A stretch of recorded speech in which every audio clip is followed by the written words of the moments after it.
মুসা নবীর শরীয়ত বড় কঠিন, তার কওমের লোকেরা তাকে জানাজা দেয় নাই, দাফন দেয় নাই, কাফন দেয় নাই, ডাস্টবিনের মধ্যে ময়লা স্তূপের মধ্যে তার লাশটা ফেলে দিয়েছে। নাউজুবিল্লাহ বলেন।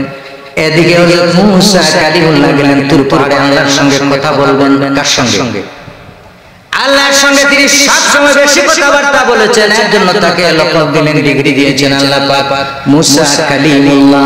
কালিমুল্লাহ মানে আল্লাহর সাথে বেশি কথা বলেনওয়ালা। সুবহানাল্লাহ। এবার মুসা নবী যখন তুর পাহাড়ে গেলেন, আল্লাহ পাক বললেন, ও মুসা পয়গম্বর, তোমার সঙ্গে আজকে আমি কথা বলবো না, আগে যাও রে যাও, ওই ময়লা স্তূপের মধ্যে ডাস্টবিনের মধ্যে ওই যুবকের লাশটা তোমরা ফেলে দিয়ে আসছো, তোমার কওমের লোকেরা ফেলে দিয়ে আসছে, তুমি তাড়াতাড়ি জলদি তাড়াতাড়ি তুমি যাও, যাইয়া তার লাশটা ডাস্টবিন থেকে উঠাও, উঠাইয়া তাকে জানাজা দাও, কাফন দাও, দাফন দাও। আল্লাহু আকবার বলেন।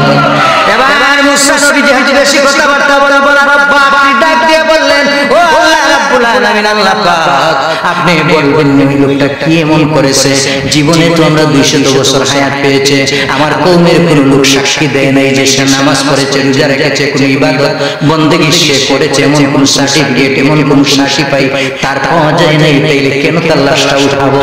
কি এমন ইবাদত বন্দেগী সে করেছে, কি এমন ভালো কাজ সে করেছে, আপনি যদি আমাকে একটু বলতেন তাইলে একটু আমি শুনতাম, আমার জন্য উপকার হতো, আমি বুঝতাম যে এই লোকটা জানাজা কাফন দাফন কেন দিব। বলুন সুবহানাল্লাহ। আল্লাহু আকবার বলেন।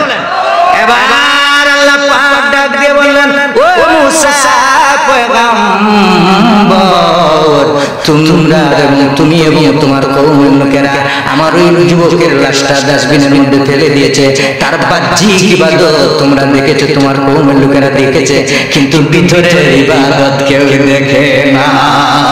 আল্লাহু আকবার বলেন। আমার বাবাটা মাইরা এবার আল্লাহ রাব্বুল আলামিন বললেন, হে মুসা পয়গম্বর, তুমি তাড়াতাড়ি যাও, জলদি যাও।